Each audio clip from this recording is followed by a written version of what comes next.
¿Podría desarrollar el concepto de ciencia fenomenista y cómo se llega al concepto actual de ciencia? La concepción que podemos llamar fenomenista de ciencia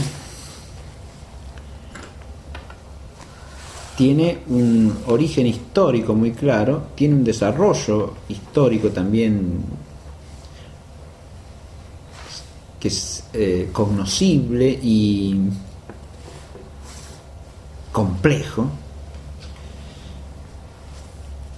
y es algo que está asociado a lo que podríamos llamar el modo en que se usa la palabra ciencia hoy día más vulgarmente.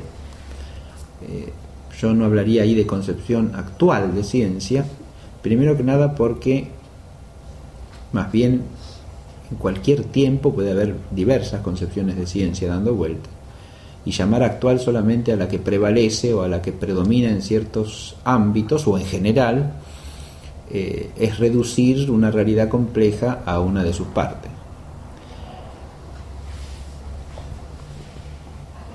Lo que sí podríamos decir es que el modo usual en que la palabra ciencia repercute hoy día en la sociedad de manera amplia tiene mucho más que ver con la concepción fenomenista o inmanentista de ciencia que con el concepto clásico de ciencia.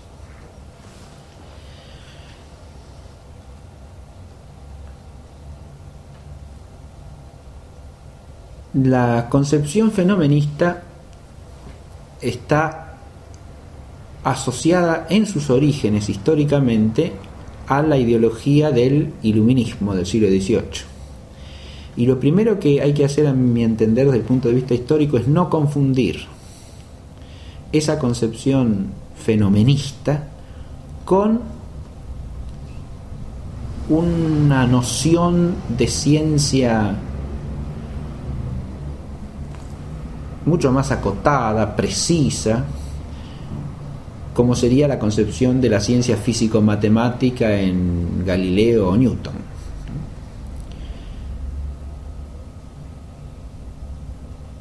Porque del hecho de que la concepción inmanentista se sirva del prestigio de ese tipo de ciencia para sus propios fines y para acomodarlos a su propia ideología, no se sigue en modo alguno que la concepción inmanentista se identifique con el concepto que tiene un Galileo o que tiene un Newton de lo que es la ciencia física.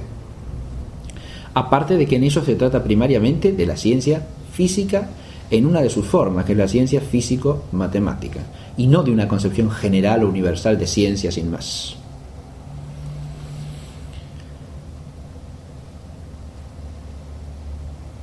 Eso en ellos es claro en cuanto que permanecen todavía en la base de la noción clásica de ciencia e incluso tienen en mente el hecho de que hay ciencias distintas, analógicamente hablando. Eso por lo menos en Galileo es claro.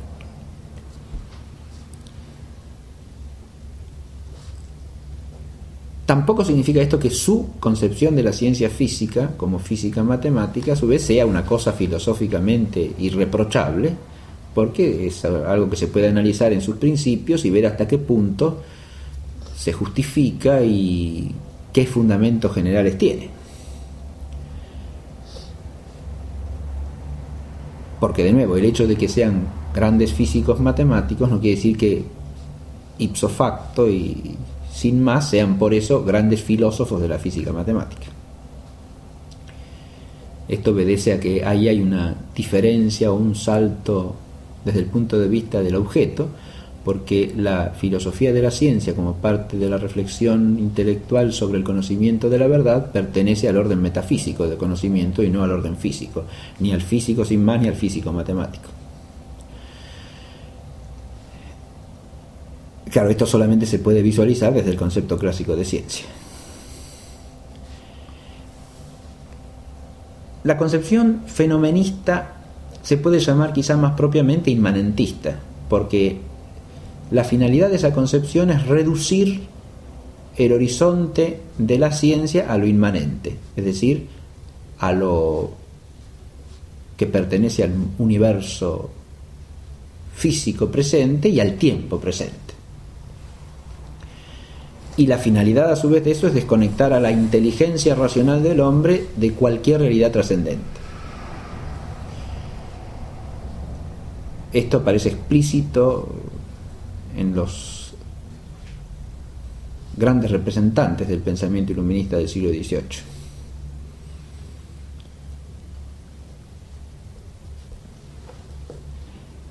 Y se manifiesta con toda claridad en su desprecio tanto por la teología como por la metafísica.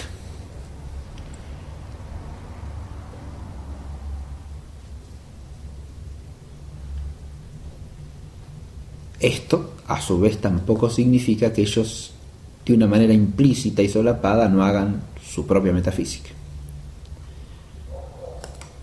Una metafísica no explicitada, pero implícita en sus planteos de base.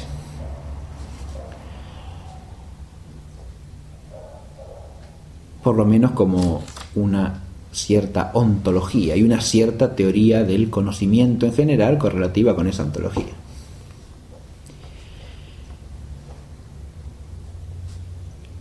La concepción fenomenista podría en principio asociarse a la idea de que ciencia no es otra cosa que el conocimiento de leyes de los fenómenos. Y si partimos de esa fórmula elemental, habría que definir adecuadamente fenómeno y ley para que esa fórmula adquiriese una concepción bien definida.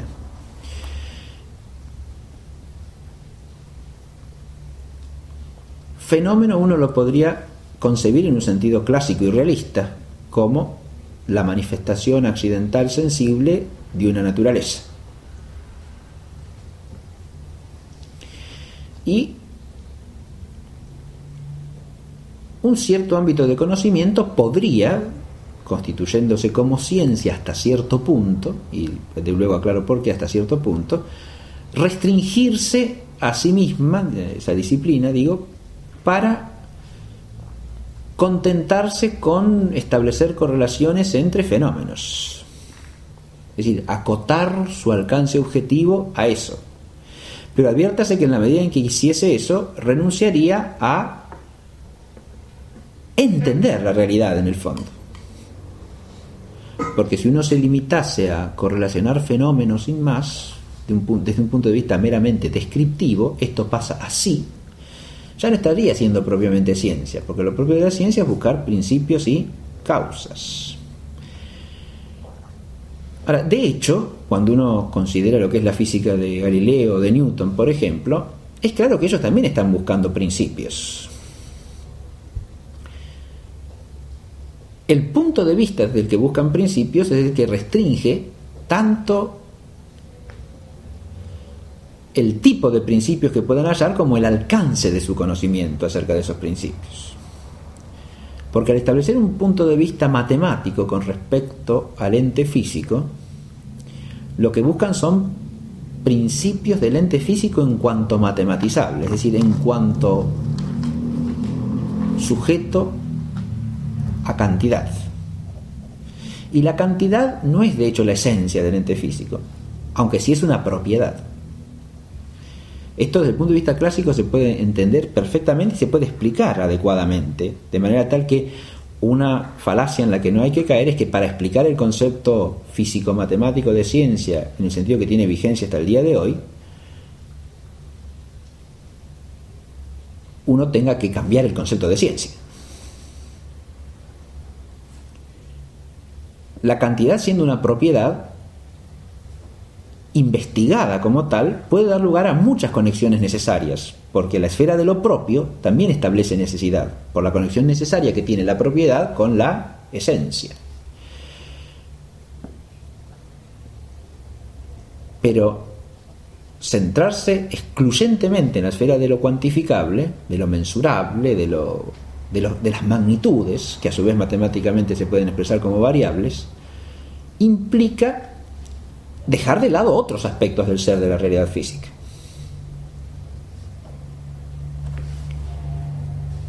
Como dice expresamente Galileo, por ejemplo, no hay que preocuparse ni de las cualidades ni de los fines. Ahora, no preocuparse ni de las cualidades ni de los fines es no preocuparse, primero, de esos accidentes en los cuales de modo directo podemos captar lo específico de un ente de orden físico, porque en las cualidades se manifiesta lo formal. En la cantidad se manifiesta que es un cuerpo, pero bajo la razón de cuerpo da lo mismo que sea una piedra, un arbolito, un animal o un hombre, porque en cuanto están sujetos a las mismas condiciones de legalidad de lo cuanto. Es decir, dejar de lado las cualidades implica visualizar la naturaleza de una manera homogeneizante, que si se torna en la única manera de contemplar la naturaleza lleva a un error, lleva a una visión fisicista y materialista del conjunto de la naturaleza, donde se pierde de vista la distinción específica entre las realidades naturales, la distinción genérica entre las realidades naturales y la jerarquía de los seres de la naturaleza. Es un punto de vista legítimo, pero que absolutizado lleva a una contemplación distorsionante de la realidad física en su conjunto. El despreocuparse por los fines, otro tanto, porque siendo el fin la causa de las causas, despreocuparse por los fines es despreocuparse por el orden total de la realidad física también, por el orden en su sentido más profundo, por el orden dinámico, por el orden de las operaciones que se entienden solo en la medida en que se correlacionan con el fin respecto del cual esas operaciones se dan. Entonces, si yo me desvinculo de las causas finales, como postula la física matematizante de Galileo o de Newton, entonces me estoy despreocupando por el para qué de la realidad física. Y de nuevo, si eso se absolutiza, perdemos de vista la problemática del ordenamiento teleológico del universo físico. Adviértase cómo esto ni siquiera se puede trasladar sin más a la concepción vulgar de ciencia hoy día, porque en las ciencias biológicas en general lo teleológico es tan determinante que nunca se puede dejar de lado. Usted no puede entender las operaciones vitales sino en orden al fin para el cual existen, por más que quiera. De modo tal que el biólogo no se puede limitar a un enfoque meramente cuantitativo. Podrá usar leyes físico-químicas como instrumento de sus explicaciones, pero nunca podrá entender un fenómeno biológico cualquiera, orgánico cualquiera, si de alguna manera no lo correlaciona con los fines de la vida. De nuevo ahí uno puede optar por un enfoque también homogeneizante y entender que las finalidades de la vida no son más que las de la vida vegetativa, que como son comunes a todos los seres vivos, se aplican a todos. Esa visión, de nuevo, es legítima si uno acota el objeto a ese tipo de fenómeno o a ese aspecto de la realidad, pero genera un error en cuanto uno quiere absolutizar esa visión. Uno puede estudiar los procesos biológicos en general bajo una perspectiva homogeneizante en la cual lo único que interesa es la base bioquímica de los procesos vegetativos para entenderlos, cómo funcionan, cómo se dan, pero con eso ya tengo la explicación de la vida de un ser sensitivo, por ejemplo, no, y de la vida de un ser racional mucho menos. Sí tengo la manera de explicar o de entender hasta cierto punto, en cuanto a la correlación entre fenómenos, cómo funcionan los procesos vitales de tipo vegetativo.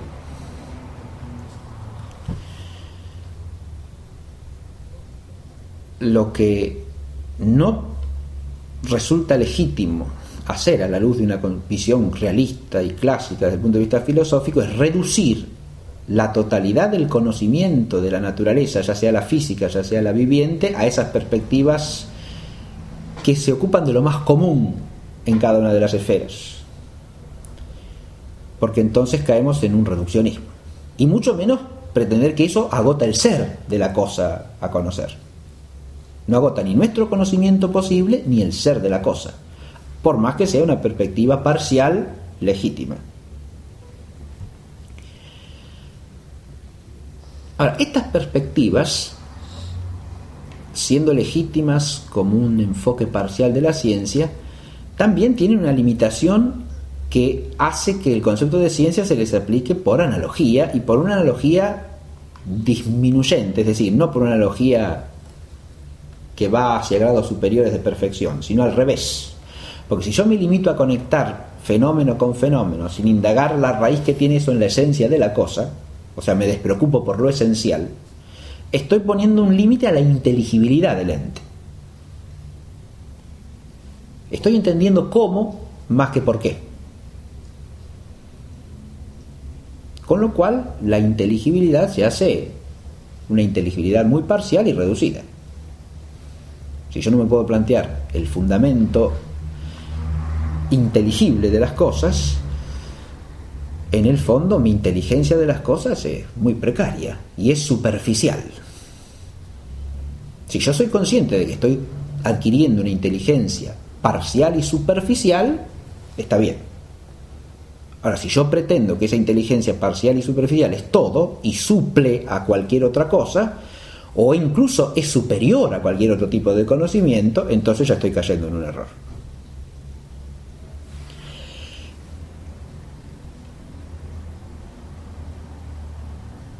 Si uno se pregunta el porqué de estas limitaciones,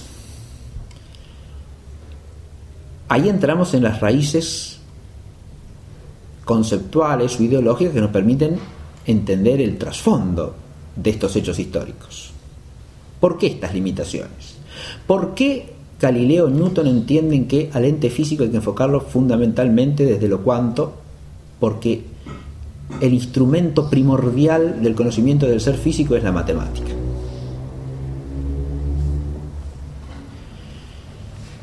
A diferencia de lo que pasará luego en la ideología inmanentista del iluminismo, estos dos autores que acabo de nombrar tienen como fin de su tarea intelectual el entender la realidad. O sea, su actitud es teorética. Tratan de contemplar la realidad física para entender sus principios y sus causas. De manera tal que su empresa se sitúa perfectamente en la concepción clásica de ciencia. Lo que tratan de hacer es entender principios y causas. Pero a su vez lo hacen desde una concepción de la realidad física según la cual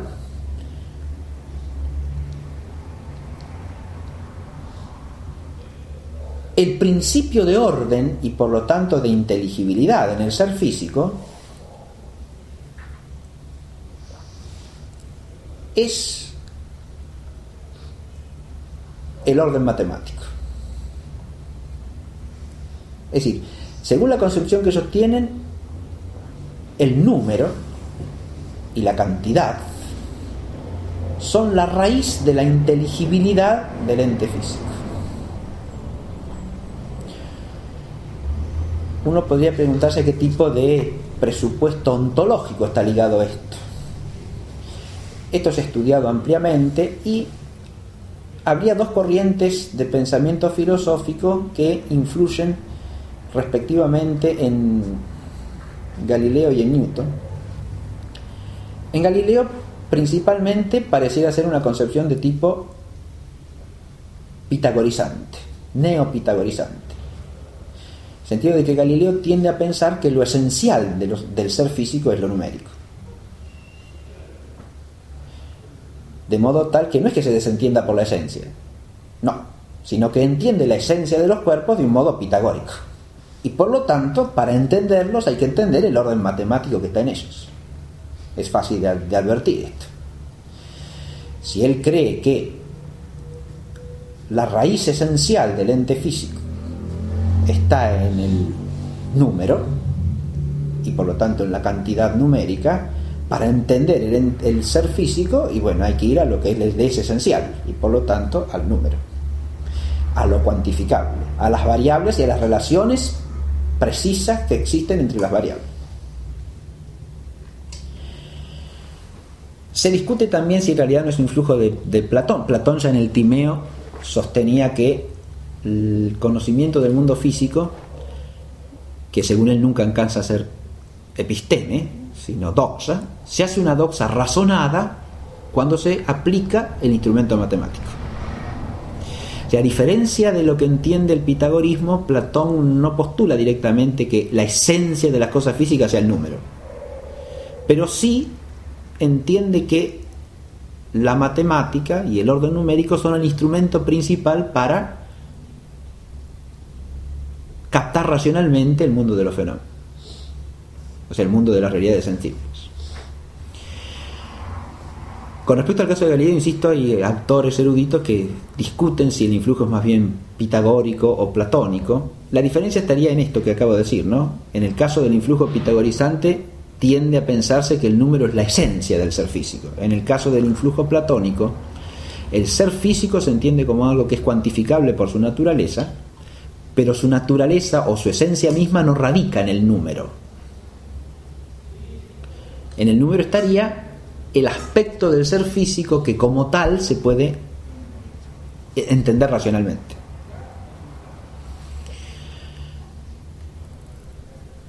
En el fondo uno también se puede preguntar si estas dos cosas no van ligadas de alguna manera entre sí y hasta qué punto, pero establecen dos actitudes intelectuales distintas.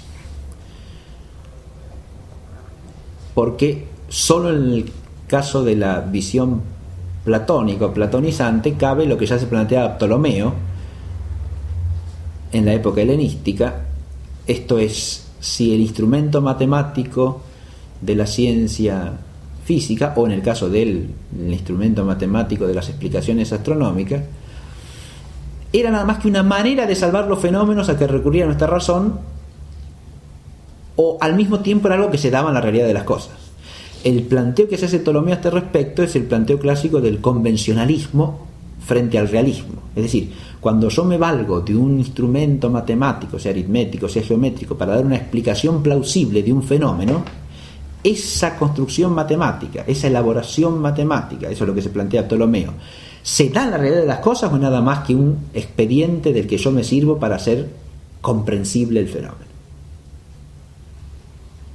Ahora, ese planteo solamente cabe en la perspectiva platónica, no en la pitagórica, porque en la pitagórica se parte de la convicción ontológica de que el número es la esencia del ser matemático. Por lo tanto, las leyes matemáticas que yo tenga que hallar, los principios matemáticos que tenga que encontrar, son principios reales, o sea, que expresan algo que se da en la realidad de la cosa.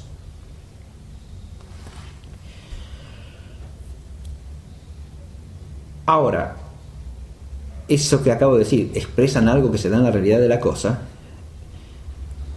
si uno se mueve en el terreno de la ciencia, es lo que por lo menos se busca alcanzar.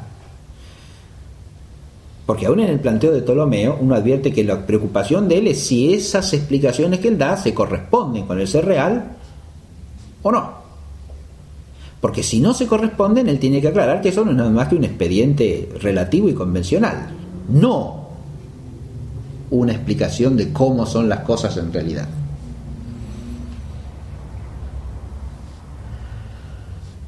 Y si son nada más que un expediente racional, conjetural y no correspondiente al ser de las cosas, no son ciencia. Yo diría que este realismo de sentido común y básico lo sigue conservando todo buen científico hasta el día de hoy. Y por eso tiene la obligación de distinguir entre una conjetura o hipótesis que no sabe si se corresponde o no con el ser de las cosas, con algo de lo que tenga certeza, como parte de la realidad misma del ser de las cosas. Porque adviértase que muchas de las explicaciones presuntamente epistemológicas sobre el concepto de ciencia que hacen los que se ocupan de la concepción inmanentista de ciencia le quiten a la ciencia sin más el alcance real, y hasta por definición, no quiere decir que los que hacen ciencia piensen así. De hecho, espontáneamente y vulgarmente, cuando se entiende que algo es ciencia, aún usando el término ciencia con la carga y la connotación ideológica que está asociada a la concepción inmanentista, se entiende que ciencia es un conocimiento de cómo las cosas son en realidad.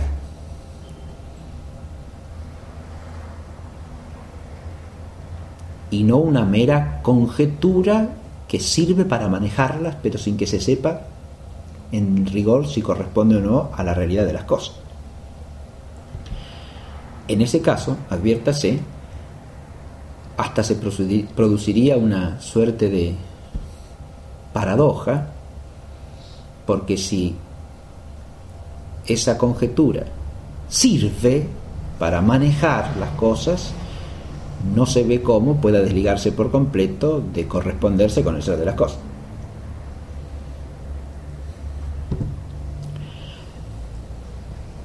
Detrás de eso tendría que presuponerse una disociación absoluta entre fenómeno y realidad, lo cual llevaría a identificar sin más la realidad con el fenómeno, o a una concepción de que todo es ilusorio y nuestro conocimiento del ilusorio también es ilusorio, pero funciona dentro del mecanismo del ilusorio. Ahora, volviendo a la concepción fenomenista de ciencia, el presupuesto que puede darse tanto en Galileo como en Newton, dije, está ligado a una concepción que tienen ellos de lo que es el ser físico, ¿no? Aclaré que en el caso de Galileo suele sostenerse que es más bien pitagorizante, aunque algunos estudiosos, incluso muy notables, sostienen más bien el influjo platónico o platonizante. Las dos cosas circulaban en la Italia de un siglo antes de Galileo ya, así que desde el punto de vista historiográfico cualquiera de los dos influjos o una combinación de ambos es perfectamente verosímil. En el caso de Newton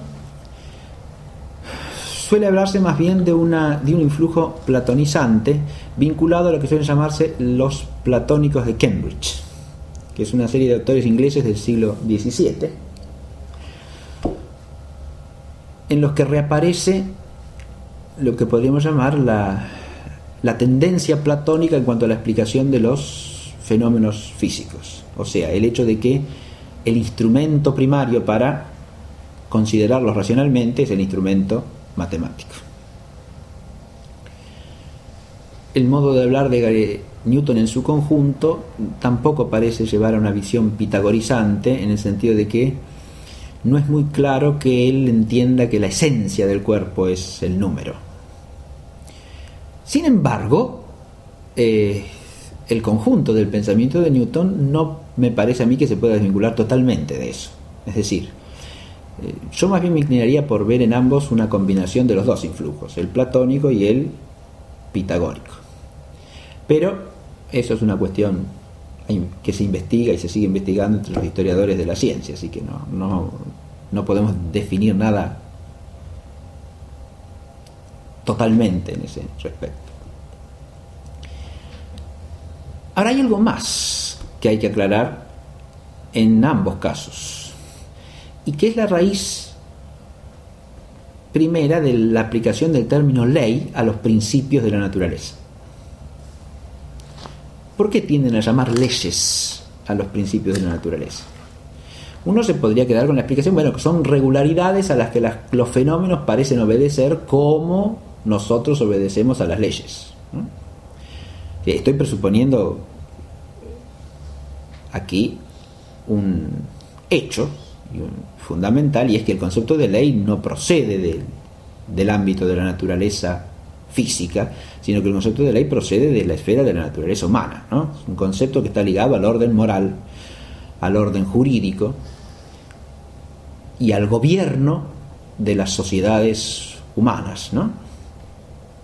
La ley es un precepto de la recta razón en orden al bien común, un precepto universal, ¿no?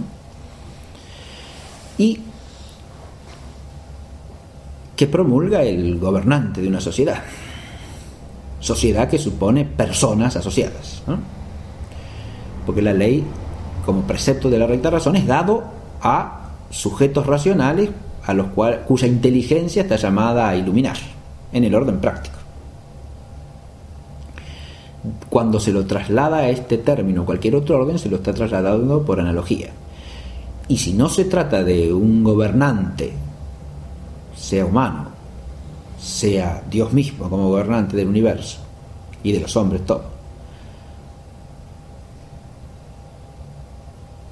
o no se trata de súbditos racionales, sean hombres, sean ángeles, no se puede hablar de ley por analogía propia. Se hablará de ley por analogía impropia o metafórica, pero no por analogía propia. Y eso es lo que hacen Galileo y Newton cuando llaman leyes a los principios o generalidades de la naturaleza. si uno se queda con la explicación de que, bueno, es como que las cosas se pliegan a esas regularidades como los súbditos a la ley, ya vemos claramente que está de una analogía metafórica. Primero que nada porque los súbditos se pliegan a la ley de manera humana, es decir, racionalmente, voluntariamente, y por eso se pueden plegar o no plegar. Mientras que los fenómenos físicos, bueno, se pliegan a estas normas, podríamos decir. No son normas ni se pliegan a, sino que sus actividades, sus acciones, sus operaciones se dan de tal manera que son así. Y cuando uno las investiga encuentra esa regularidad en los fenómenos. Entonces, ¿por qué llamar ley a esas regularidades o a esos principios generales que me permiten visualizar cómo se dan las cosas en la naturaleza física? Y hasta cierto punto también por qué.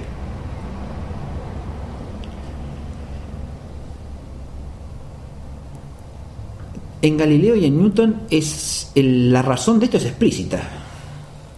Los dos entienden lo mismo. Esas regularidades reciben el nombre de leyes en cuanto que son como las normas que Dios ha puesto en el universo físico al crearlo.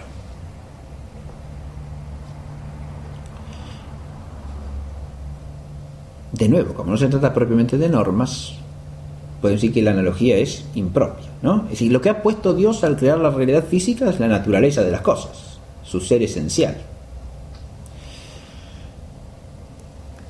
Si en ambos autores hay un trasfondo neopitagorizante, cuando ellos hablan de esas determinaciones que están en el ser del universo físico puestas por Dios al crearlo, están hablando de lo esencial, porque si entienden que las relaciones cuantitativas numéricas son la esencia del ente corpóreo, entonces estarían en la esencia misma de las cosas, ¿no?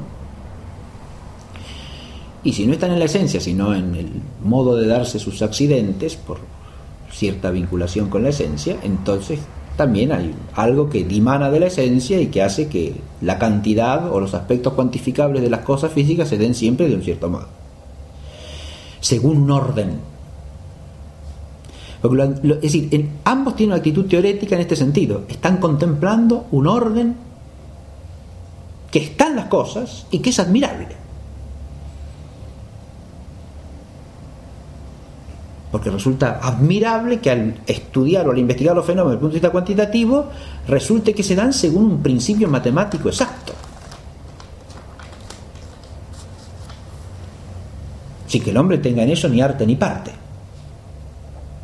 Acá de nuevo se advierte el trasfondo realista de su perspectiva, es decir, esos principios de orden matemático los encuentro en los fenómenos, están en esos fenómenos, que para ellos son manifestación de la realidad, Cuando ellos dicen fenómeno no lo dicen en el sentido kantiano, lo dicen en un sentido realista. Yo en los fenómenos me encuentro ese orden admirable. O sea, seguimos aquí en una concepción clásica de ciencia y de filosofía desde el punto de vista de la teoría griega, ¿no? Y tal como lo recoge toda la tradición cristiana, están contemplando la realidad física y admirando en ella un orden que lleva a un principio trascendente. Esta es la mentalidad que encontramos tanto en Galileo como en Newton. Por eso, si cuando se habla de ciencia moderna para aludir a lo que estos autores han elaborado, se entiende que se está hablando de la concepción fenomenista, inmanentista de ciencia, se está haciendo una confusión espantosa.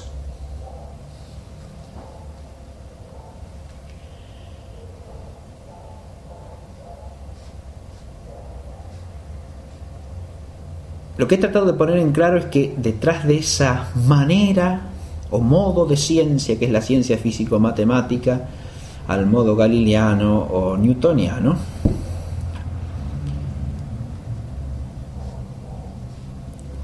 existe una visión realista de base y un trasfondo tanto ontológico como teológico. ya sea en su concepto de lo que es la ciencia físico-matemática, ya sea en el sentido que le atribuyen al conocimiento físico-matemático como teoría o contemplación de la realidad que lleva a la admiración filosófica. Digo de paso que tanto el uno como el otro se piensan a sí mismos como filósofos. Y cualquiera que conozca elementalmente la historia de la ciencia sabe que la obra capital de Newton sobre los principios del movimiento y la naturaleza del movimiento en general se llama Principia Mathematica Philosophia Naturalis, o sea, principios matemáticos de filosofía natural.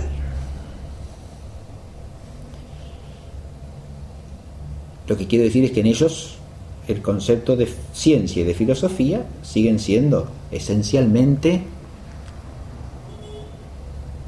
un mismo concepto, una misma razón de ser. Y esto se puede verificar, insisto, en su actitud contemplativa ante la realidad.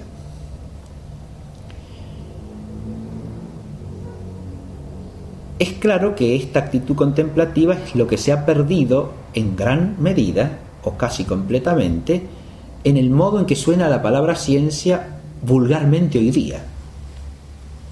Cuando oímos ciencia por la televisión, por la radio, la leemos en el título de un diario, parece más bien que se tiende a hablar de algo no que nos permite contemplar admirativamente la realidad, sino más bien de algo que sirve para un fin inmediato en la vida concreta y principalmente un fin de orden material.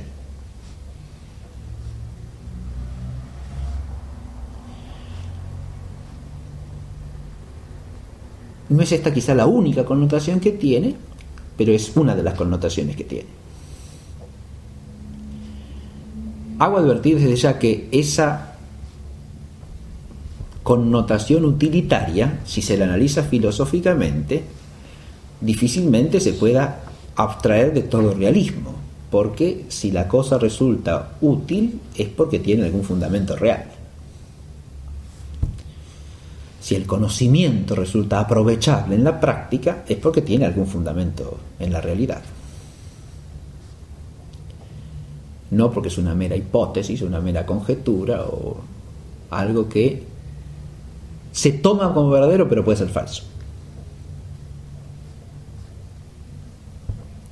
Porque en la medida en que sea falso, precisamente no será útil. Esto, cuando nos manejemos en el terreno de las ciencias físicas sin más, parece muy claro. Cuando lo trasladamos a las presuntas ciencias en la esfera de lo humano, lo social, lo psíquico, etcétera, ya la cosa se torna mucho más tenebrosa, porque ahí hay que ver hasta qué punto puede aplicarse el concepto de utilidad.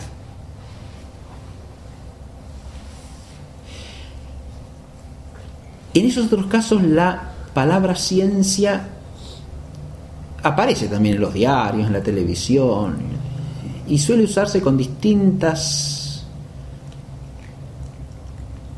connotaciones, pero primariamente lo que se hace cuando se aplica al terreno de lo humano, quiero decir, ¿no?, es usar la palabra ciencia por su prestigio, es decir, porque si algo está dicho por la ciencia se impone como una verdad que hay que admitir. Ahora al revés, ya lo conjetural ahí desaparece, fíjense, por más que las concepciones inmanentistas tiendan a exagerar lo conjetural, a exagerar, digo, en algunas de ellas por lo menos.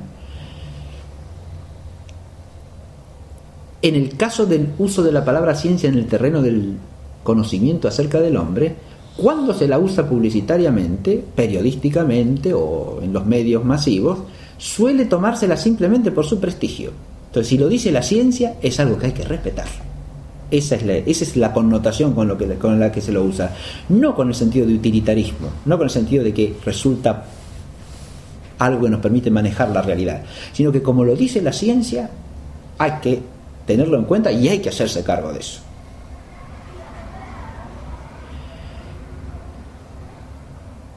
Eso puede usarse con distintas finalidades inmediatas.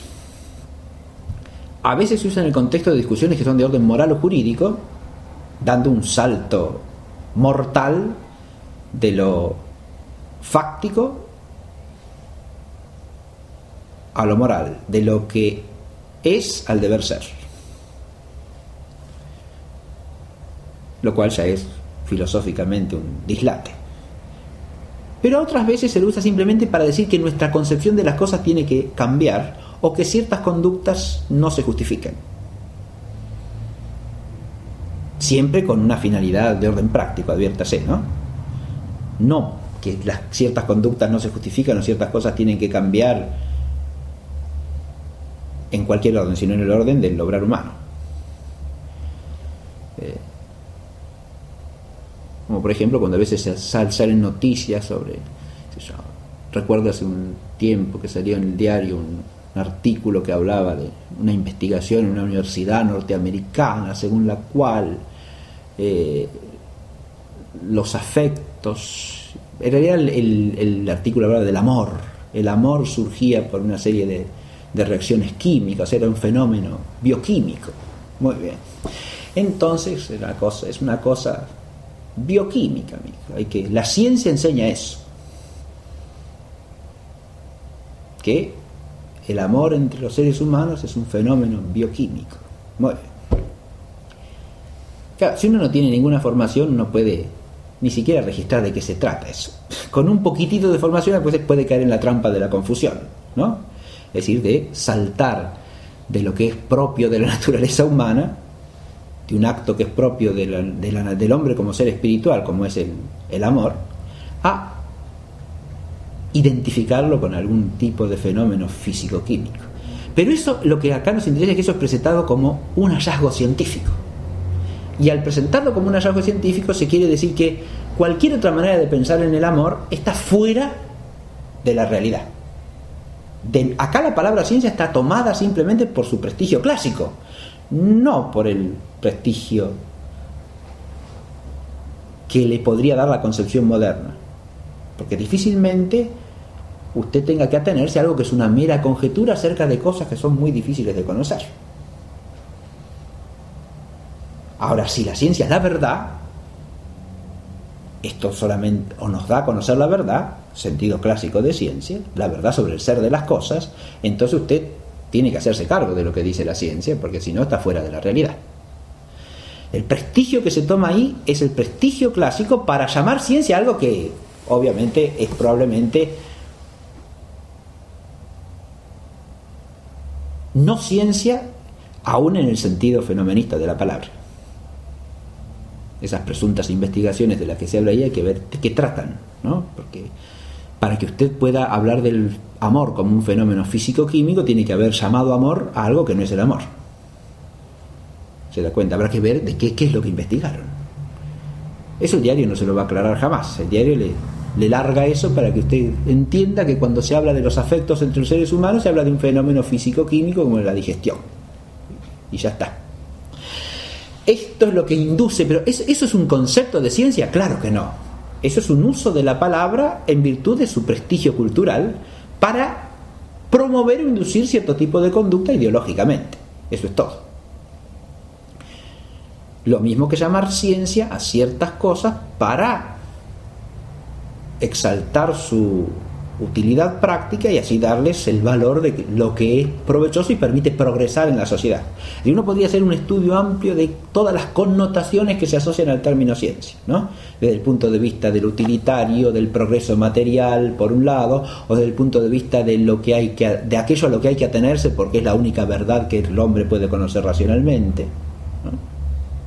Lo cual, si usted ha reducido ciencia a conocimiento puramente fenoménico de hechos materiales o de fenómenos materiales, entonces, claro, lleva a que no hay más realidad a la que atenerse que la realidad inferior y más mostrenca, es decir, la realidad más trivial de toda la realidad. En ambos casos, la concepción fenomenista está operando como un trasfondo ideológico, pero lo que funciona de manera directa es el prestigio de la palabra o la fuerza de la palabra ciencia, que es inseparable del concepto clásico de ciencia. De hecho, ese prestigio es lo que explica que toda la tradición iluminista se haya apropiado del concepto ciencia y siga siendo un esfuerzo enorme por apropiárselo, es decir, por hacerlo exclusivamente suyo.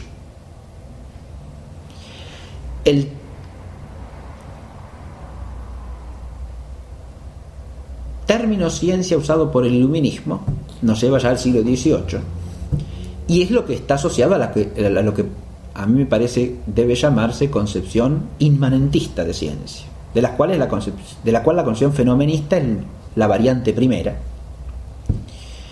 pero no la única, porque esa concepción inmanentista lo que tiene como sustrato común siempre es la idea de que no hay más fuente de conocimiento que la razón humana, despreciando toda fuente de conocimiento que la trascienda. Eso directamente se dirige al concepto cristiano de revelación. Segundo, además de no haber más fuente de conocimiento que la razón humana no puede ir más allá de lo fenoménico, porque el único objeto de conocimiento es el objeto fenoménico. La razón humana hace juicios sobre los fenómenos, pero solo sobre los fenómenos. Es decir, una razón encerrada en lo fenoménico. Esta es la construcción ideológica del empirismo y del criticismo kantiano. La razón humana como instrumento cognitivo está encerrada en el universo de los fenómenos y no puede ir más allá de ellos. Por lo menos si quiere hacer ciencia. Y ahí está el entrampamiento del concepto de ciencia en la esfera de lo fenoménico. No puede haber ciencia más que de los fenómenos. Son el término objetivo único posible, con lo cual la inteligencia racional es forzada a restringirse al ámbito objetivo de los sentidos, porque se le niega su ámbito objetivo propio. Deja de haber en sentido propio objeto inteligible y hay solamente objeto sensible. Es claro que para esta operación resulta eficaz como instrumento ideológico la concepción nominalista del conocimiento, que es la que toman desde el principio todos los empirismos.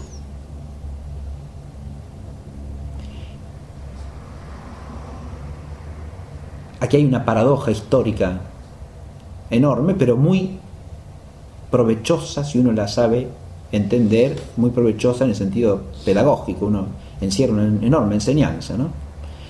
Y es que la estrategia nominalista tiene su origen en el pensamiento cristiano fideísta de Occam y sus seguidores. Es decir, el restringir el alcance de la razón tenía así como finalidad el exaltar la necesidad y el valor de la fe frente a una razón humana que es tan poquita cosa que no puede ir mucho más allá de lo fenoménico.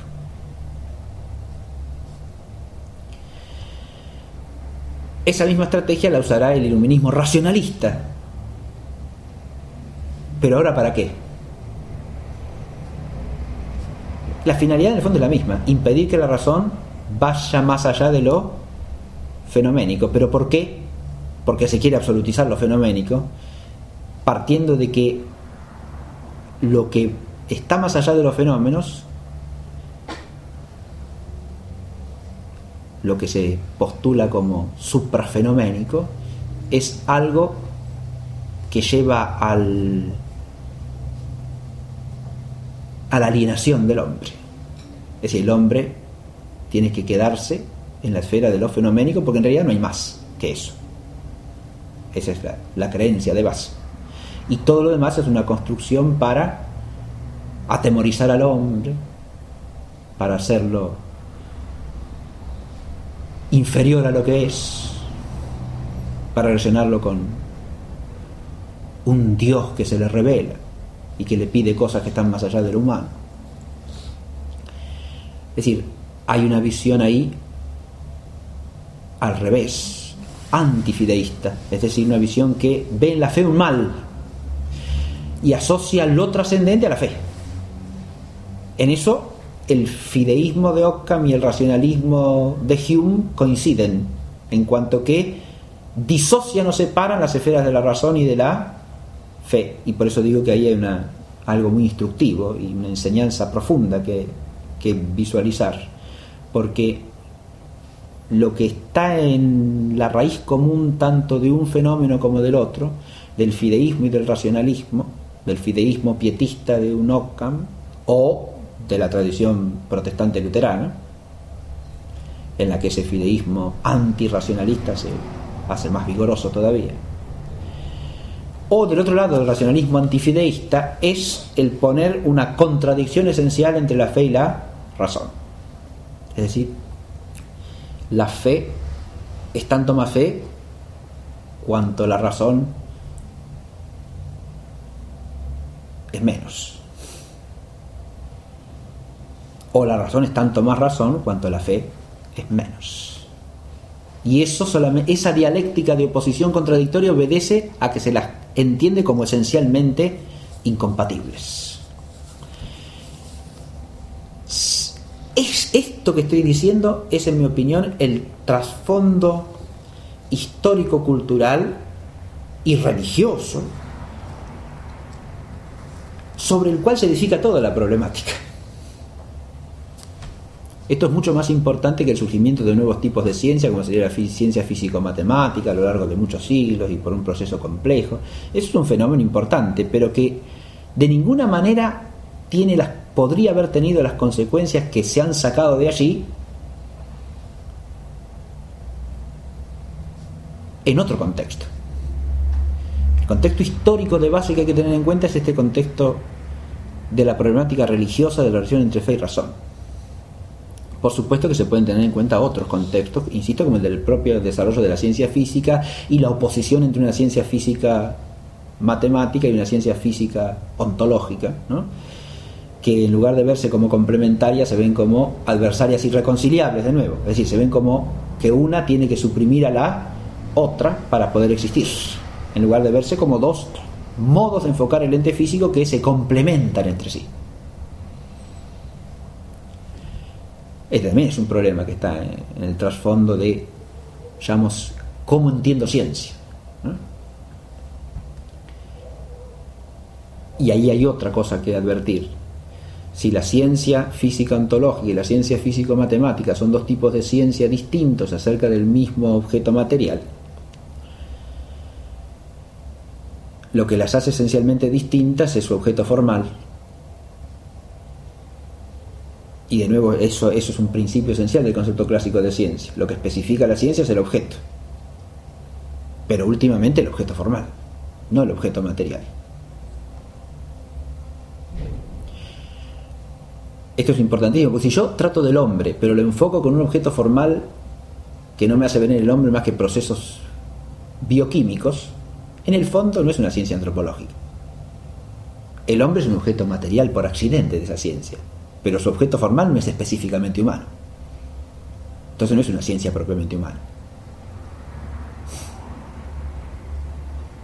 Yo al hombre lo puedo tomar como objeto material también cuando considero el principio de la gravitación universal. Sí, pero eso eso no puede llamarse antropología.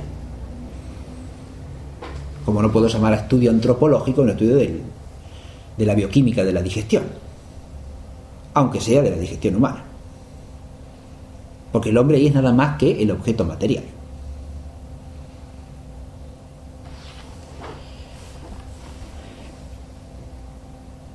Y otra cosa, si son dos ciencias esencialmente distintas, no tengo por qué pretender que sean ciencias exactamente en el mismo sentido. Y ahí es donde hay otro principio al que atenerse, que es el del carácter analógico del concepto de ciencia, al que ya hice alusión hace un tiempo. La ciencia se da de distintas maneras. Y eso tiene que ver con los grados de abstracción formal, con la distinción entre la ciencia teórica y la práctica.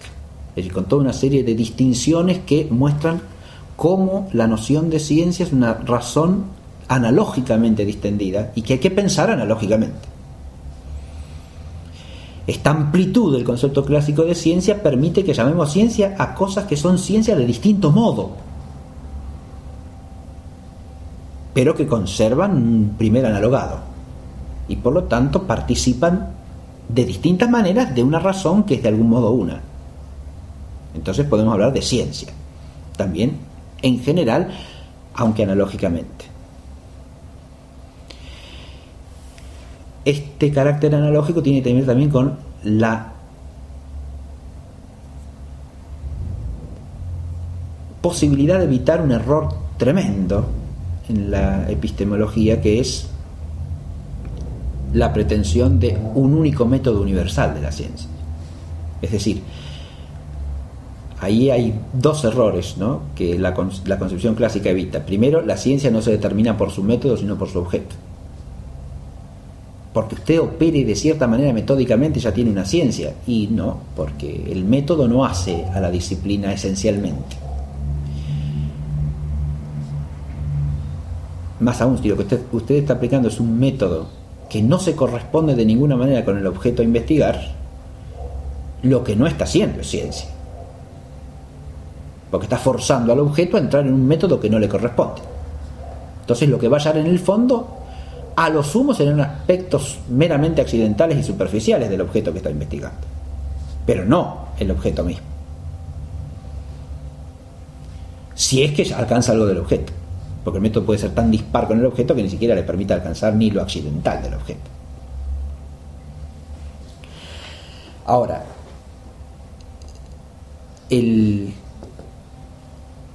no solo hay que respetar la prioridad del objeto, sino también el hecho de que cada objeto pone el método que es adecuado al objeto, y por lo tanto no puede exigir usted el mismo método para toda ciencia. En el fondo, el concepto fenomenista de ciencia, que tenía esos dos presupuestos fundamentales que dije, ¿no? Primero, no hay más fuente de conocimiento que la sola razón humana, y segundo, esa razón tiene que estar concebida como una razón fenomenista, es decir, una razón cuyo ámbito objetivo está limitado a la esfera de los fenómenos. Adviértase que esto que acabo de decir no se puede identificar, es lo que ya dije hace un rato, con la especificación del objeto que se da en la ciencia físico-matemática, por ejemplo. Que la ciencia físico-matemática se restrinja hasta cierto punto a aspectos accidentales de la cosa, porque lo cuanto es ello mismo un accidente, no significa que ahí se esté postulando que no hay conocimiento por la inteligencia humana más que de fenómenos. Son dos cosas distintas. Yo en una disciplina particular puedo concentrarme en lo fenoménico por la definición del objeto, pero sin descartar que la inteligencia humana alcance otras dimensiones de la realidad, o que el objeto inteligible no exista. En cambio, la concepción iluminista ya tiene eso como presupuesto ideológico fundamental. Y eso lo aplica a toda ciencia, sin más. Son dos cosas que no hay que confundir nunca. El hecho de que una disciplina acote el objeto a aspectos fenoménicos, e insisto, esto siempre hasta cierto punto. Por eso me detuve a explicar el caso de la concepción de Galileo de Newton sobre la ciencia física, que muestra que cuando ellos se concentran en lo cuanto, en el fondo no están pensando reducirse meramente a fenómenos,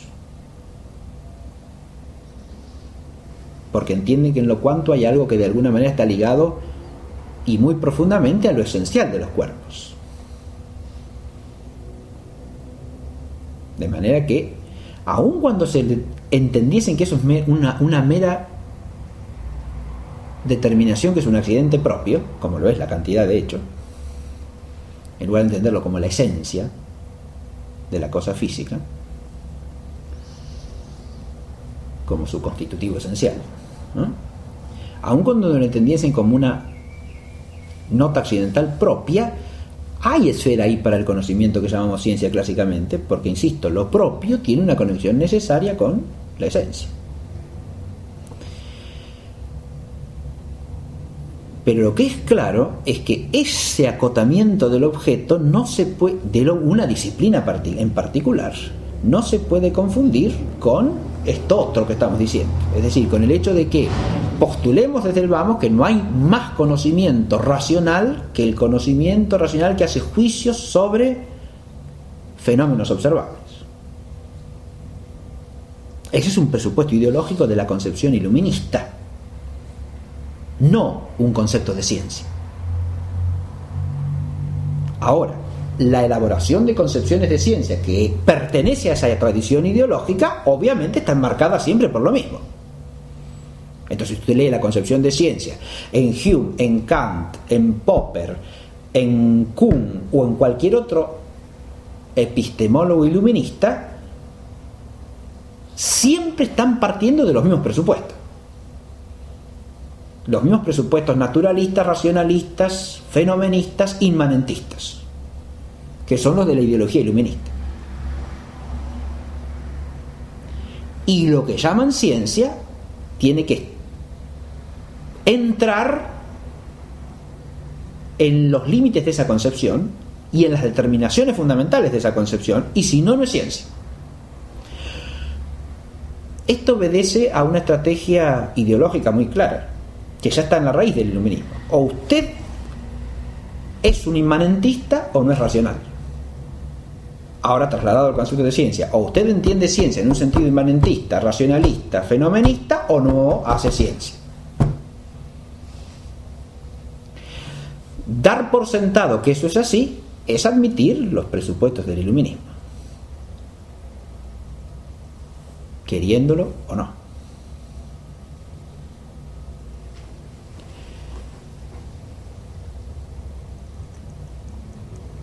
Por eso yo insisto aquí en no confundir cosas que son distintas. El objeto acotado de una disciplina, que es ciencia,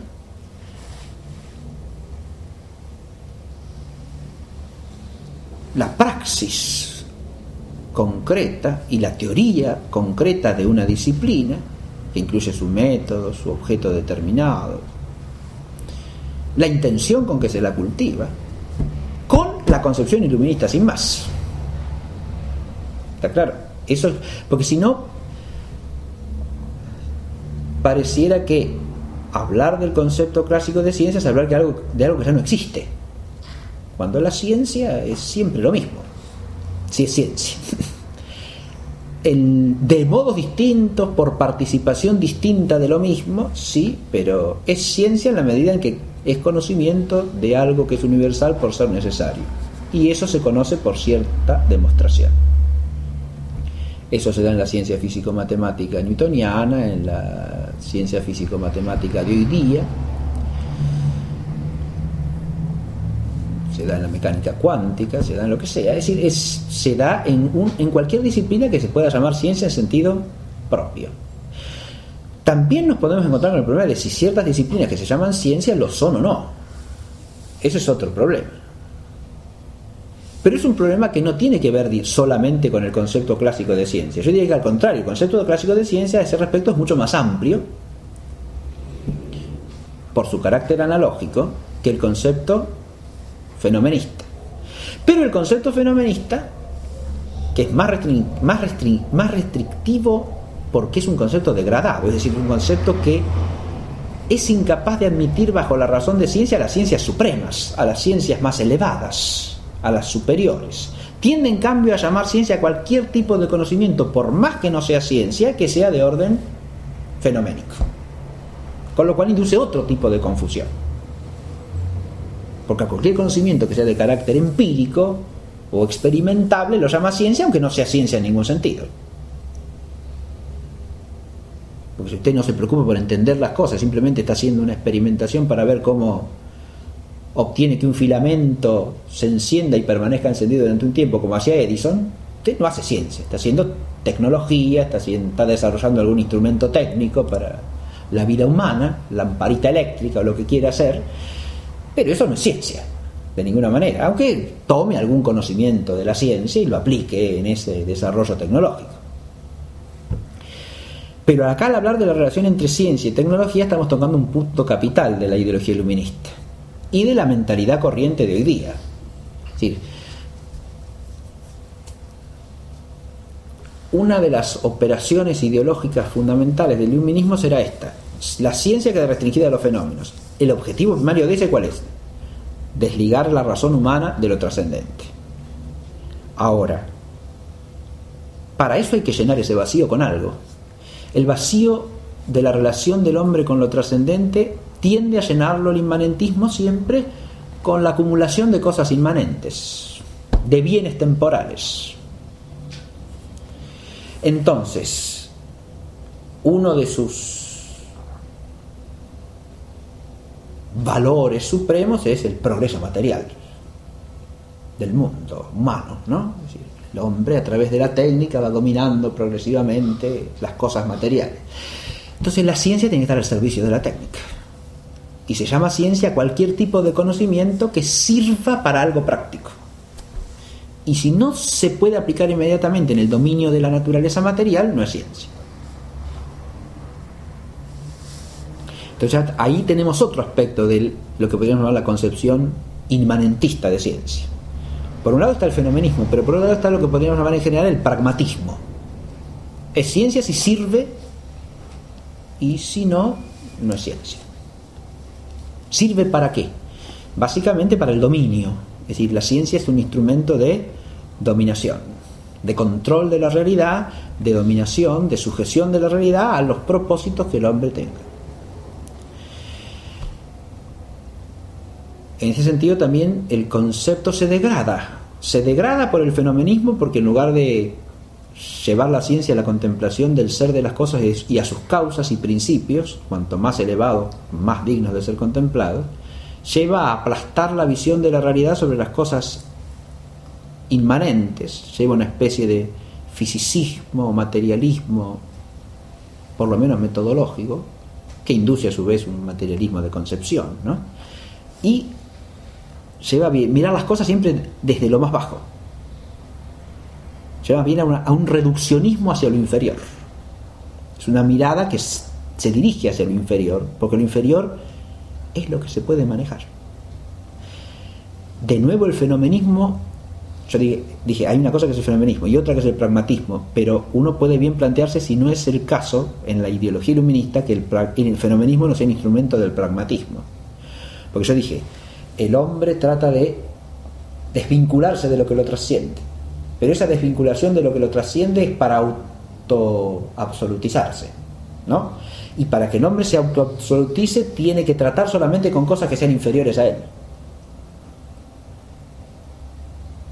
de modo tal que tiene que ser cosas que él pueda manipular, manejar, dominar, sujetar a su dominio, y entonces creen la ilusión del señorío universal del hombre, sobre todo del hombre que se autoerige en Dios. De modo que el pragmatismo no es solamente una cosa inocente que lleva a que el hombre progresa y busca el bien material. Uno lo puede tomar así moderadamente y sanamente, un progreso en un sentido sano y equilibrado y razonable y sujeto a las necesidades espirituales del hombre. Pero esa no es la realidad que vivimos en nuestra civilización, en la que prevalece la ideología iluminista. Vemos una tecnología desbocada que desarrolla medios y medios y medios y que promueve consumos irracionales de medios, que son medios de medios, y sin ningún fin. Y eso está vinculado a una visión de las cosas que genera un enorme vacío en el espíritu del hombre, y a la necesidad de llenar ese vacío con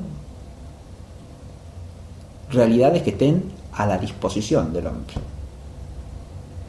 Y de esa manera el hombre se crea la ilusión de que se llena la vida por sí solo, con su propio esfuerzo, con su propia tarea.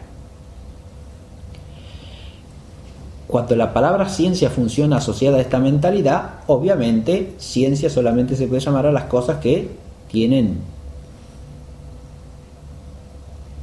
el carácter de conocimiento en orden al dominio de la realidad.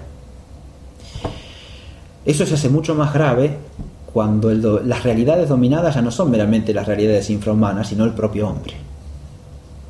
Pero esto ya está también en la raíz misma del iluminismo. Porque en última instancia esas realidades infrahumanas, las de la naturaleza no humana, material, son medios para la vida social. Ahora, ¿cómo se controla la vida social? ¿Cómo se domina la vida social? Porque ahí ya se trata del dominio del hombre por el hombre, no de las realidades infrarracionales.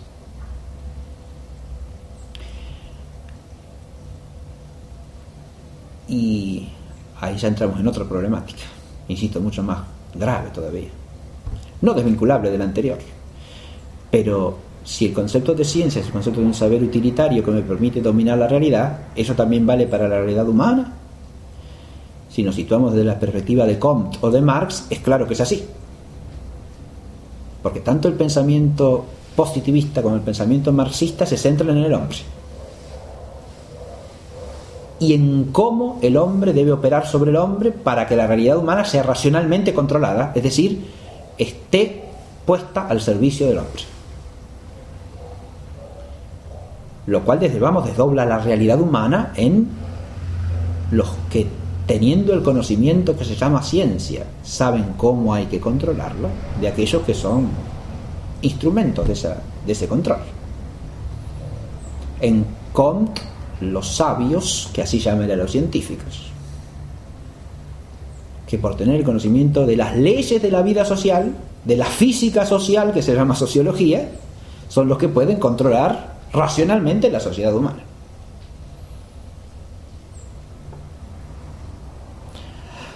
Ahí ya llegamos a otra dimensión de la concepción iluminista de lo que se llama allí ciencia, y que ya en este caso es básica y primordialmente pseudociencia, porque acá se trata de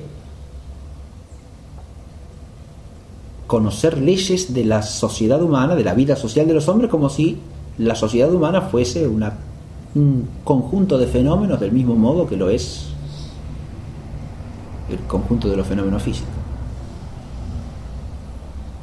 y aplicar las leyes a la sociedad humana como si la sociedad humana fuese un conjunto de fenómenos pasivos como lo son los del mundo físico respecto del conocimiento humano y de la tecnología humana. De modo que el gobierno se transforma en una técnica de aplicación de leyes para dominar la sociedad humana.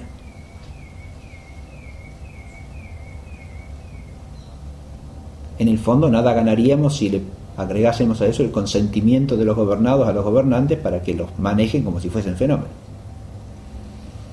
Desde el punto de vista moral estamos esencialmente en lo mismo, o peor, porque tendríamos una manipulación consentida.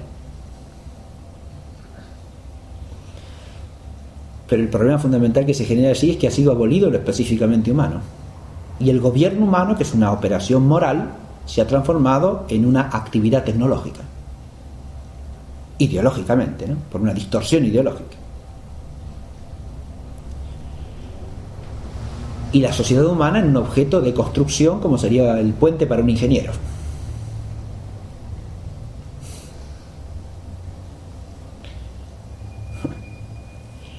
Desde el costado marxista esto parece de otra manera, pero sustancialmente con la coincidencia de desdoblar la humanidad en aquellos que, por tener lo que se llama así ciencia, son los que dirimen la historia. Es decir, en el caso del marxismo, la ciencia es la crítica racional.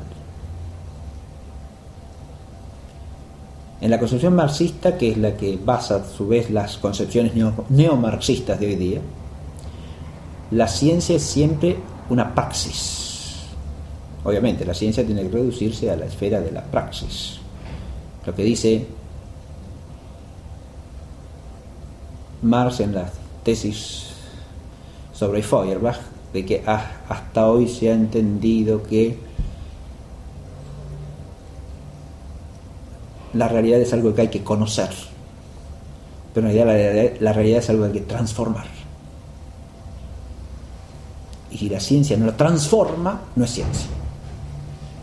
Por eso es ciencia retrospectivamente, o sea, para los periodos de la historia en que la historia va progresando por la sociedad alienada, llama ciencia al conocimiento material, que permite transformar la realidad material en un sentido llanamente positivista. Lo único que merece el nombre de ciencia, que no es mera ideología, es decir, una ficción de ciencia al servicio de la alienación, es el conocimiento material de aplicación práctica. En ese sentido el marxismo coincide con el positivismo claramente, porque es el único conocimiento que transforma la realidad. Toda la realidad es material, de manera tal que el único conocimiento que la transforma es el conocimiento material.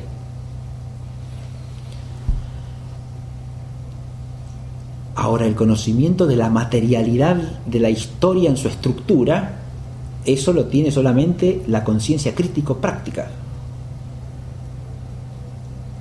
O sea, con esto el marxista alude a la conciencia marxista, que es la conciencia de la necesidad de superar la sociedad alienada, ¿no?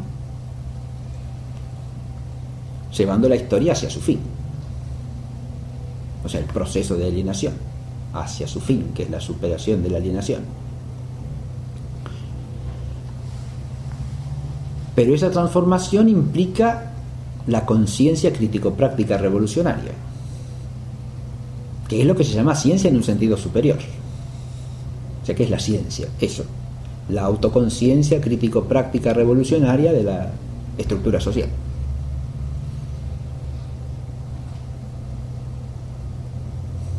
Ahí tenemos otra variante de la concepción iluminista, que tiene tanta presencia hoy día como la visión fenomenista o positivista, que quizás es más vulgar o funciona más en términos vulgares en ciertos países.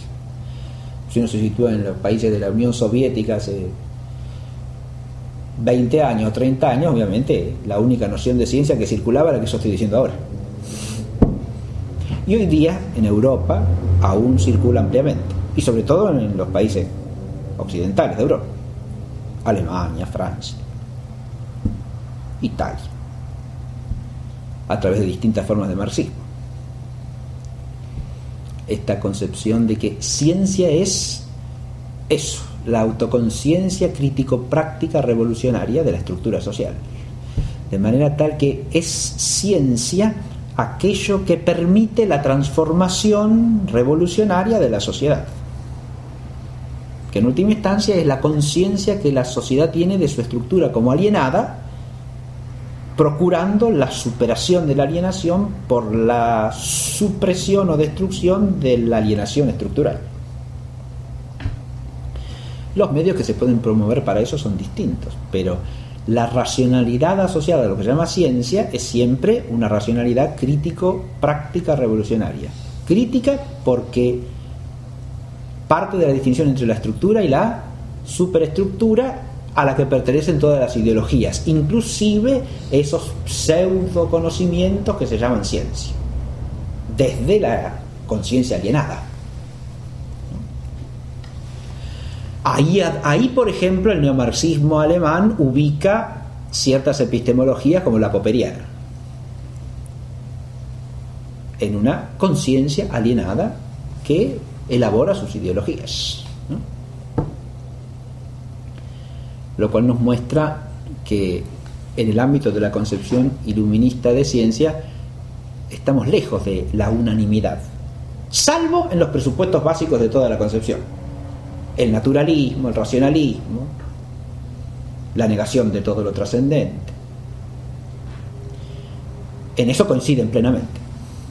Esa es su raíz ideológica indiscutida, y de la que no se trata nunca críticamente ni reflexivamente. Eso es el presupuesto del que se parte y en el que se mueve todo el pensamiento sin más. Y cuando se explicita eso es simplemente para contraponerlo a todo el pasado de la humanidad como un pasado necesariamente nefando que hay que superar, y que tiene hoy día pervivencias o supervivencias desdichadas que ya se agotarán cuando le llegue el tiempo, ¿no? Y eso es todo. Pero cuando se pasa a la elaboración de la concepción de ciencia, claro, tenemos visiones completamente distintas. Es crítica, dije, por eso. Es práctica porque lo que se llama ciencia en esas corrientes es básicamente un modo de actuar. La ciencia es transformación de la realidad, es ciencia en operación, es praxis. Ese concepto, por supuesto, tiene una serie de ambigüedades y contradicciones internas que se pueden analizar críticamente, pero eso ya sería muy largo hacerlo, porque la relación entre praxis y teoría, obviamente, en cuanto a relación objetiva, no se puede vulnerar. Por lo tanto, por más que se diga que es praxis, esa praxis presupone siempre una elaboración de base que no es praxis, sino que es teoría. Y cuando trata de justificarse a sí misma, también acude a cierta teoría. Eso se da en el propio Marx, ya, por supuesto. Pero es praxis. Entonces, de alguna manera se elabora como praxis. Cuando Habermas habla de la racionalidad como una racionalidad dialógica que hay que elaborar, que se elabora en el diálogo democrático de las partes de la vida social. Se está hablando de una racionalidad que es una praxis, concepto claramente marxista de racionalidad. Y además es revolucionaria porque tiene que transformar de raíz la sociedad, si no, no sería. El modo de ser revolucionario también puede variar según los distintos tipos de marxismo, ¿no? Que sea una revolución que se haga de una manera armada o no, eso puede variar, pero no su carácter revolucionario. Es siempre revolucionario en el sentido de que tiene que superar la alienación de la estructura.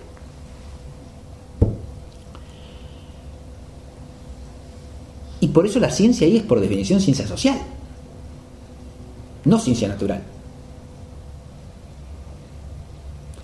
En Comte la ciencia suprema es la sociología, pero la sociología tiene el modelo de las ciencias naturales. En cambio, en el marxismo y en el neomarxismo, la ciencia primera es la ciencia social.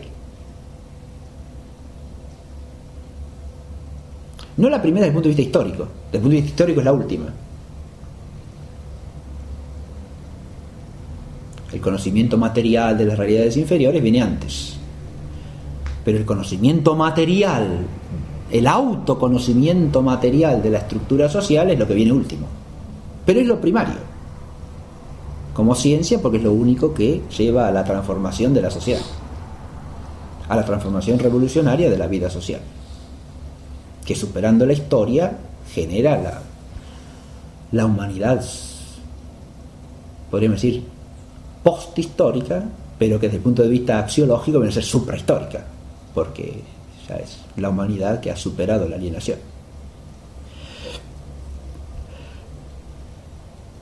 Me he detenido un poquitito en esto porque fíjense que yo dije, esta otra visión de la ciencia hoy día tiene también una amplia difusión. Tiene una amplia difusión en diversos ámbitos, por ejemplo en el ámbito pedagógico. A la hora de entender qué es enseñar, qué es aprender, para qué se enseña, para qué se aprende. Si usted encuentra que todo el sistema educativo es entendido en orden a transformar la sociedad, esto se está hablando en estos términos precisamente, porque la educación tiende a una finalidad que está definida en términos de una concepción marxista o neomarxista de lo que es el conocimiento.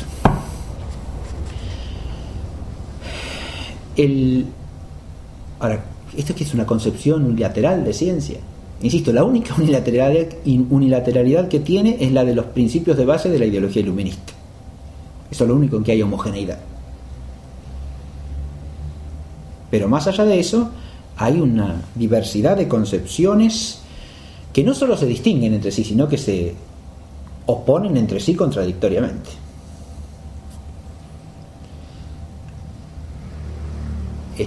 Son los conflictos internos a la concepción fenomenista, digamos.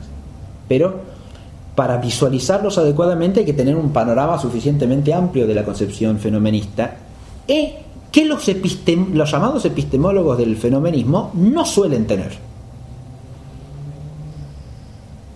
Porque cuando usted toma un libro de filosofía de la ciencia escrito por un positivista o por un popperiano, los autores expuestos se limitan a los de la concepción fenomenista, empirista o criticista, y se acabó. Y si se menciona algún otro, para decir que está fuera de la ciencia, ¿no? Y la concepción desde el lado marxista lo mismo. Toda la elaboración del concepto de ciencia es una cosa con la que no tiene nada que ver ni la metodología de la hipótesis y la experimentación y todo eso de que hablan los otros epistemólogos al tomar como modelo la ciencia física, ¿no? Y el experimento. Entonces, eso no tiene relevancia alguna. Lo que importa es la transformación social, la dialéctica de las partes sociales, cómo se juega esa dialéctica en la construcción de lo que se llama ciencia, etcétera, etcétera. Entonces son dos enfoques claramente distintos. Lo que pasa es que para visualizar unos y otros enfoques en común hay que partir de la visualización de la ideología que tienen en la base como algo común, y eso es algo que los que están inmersos en la propia ideología difícilmente pueden hacer, aunque podrían tener en algún caso la capacidad reflexiva como para explicitar desde el vamos, ¿no? El problema es que lo que se hace ordinariamente es simplemente postular esa concepción de ciencia y postularla como lo único que vale. Y eso les es necesario en la medida en que la ciencia en toda esta ideología es un instrumento de, como dije antes, de apropiación de la racionalidad. Es decir, lo que no se hace según eso que se llama ciencia no es racional. Queda relegado a la esfera de la irracionalidad. Con lo cual todas estas concepciones caen en un cientificismo terrible. Es decir, o sigue el modelo de lo que nosotros llamamos científico, ya sea fenomenista, ya sea pragmatista, ya sea según el praxismo marxista, o no es racional, lisa y llanamente. Eso es como una proyección del mal cientificismo, es decir, del mal cientificista, quiero decir. El cientificismo es la reducción de todo conocimiento a ciencia, o la reducción de la razón humana a ciencia. Eso en la tradición clásica no se ha dado ampliamente. Si se ha dado marginalmente, parcialmente. Pero en algunos autores se ha dado, es decir, existe en algunos autores o en algunas corrientes filosóficas cierta tendencia a reducir todo saber a ciencia. Pero en el ámbito del fenomenismo eso se da de una manera virulenta. Así como todo el conocimiento sobre esa razón y la razón fenoménica o inmanente, la razón fenoménica o inmanente se identifica con la ciencia. De modo que algo o es ciencia como se lo postula allí, o ni es racional ni es conocimiento, ni es humano. Y por lo tanto debe ser descartado de la realidad, ¿no?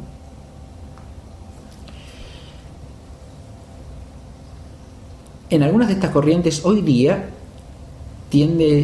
se tiende a ciertos discursos más moderados en la superficie, cuando se acepta que ciertas otras realidades de la vida social, como partes de la práctica social, pueden tener una cierta función positiva también, ¿no? Aunque no sean cosas propiamente racionales, ¿no? Siempre y cuando, como por ejemplo el neomarxismo valora cierta crítica que hace la Iglesia al capitalismo desbocado, ¿no? Entonces eso viene bien porque tiende a la misma dirección práctica de la racionalidad práctica, de la praxis auténticamente racional. Entonces hasta cierto punto es algo que cumple una función tolerable, ¿no? Pero es una valoración desde los presupuestos de la finalidad inmanentista, obviamente, ¿no? Y que no altera en un ápice esa reducción de lo auténticamente racional a la praxis racional entendida en el sentido marxista. Este es un universo amplísimo y yo creo que por lo menos he contestado abriendo las líneas de reflexión fundamentales sobre el tema, así que podríamos dejar aquí.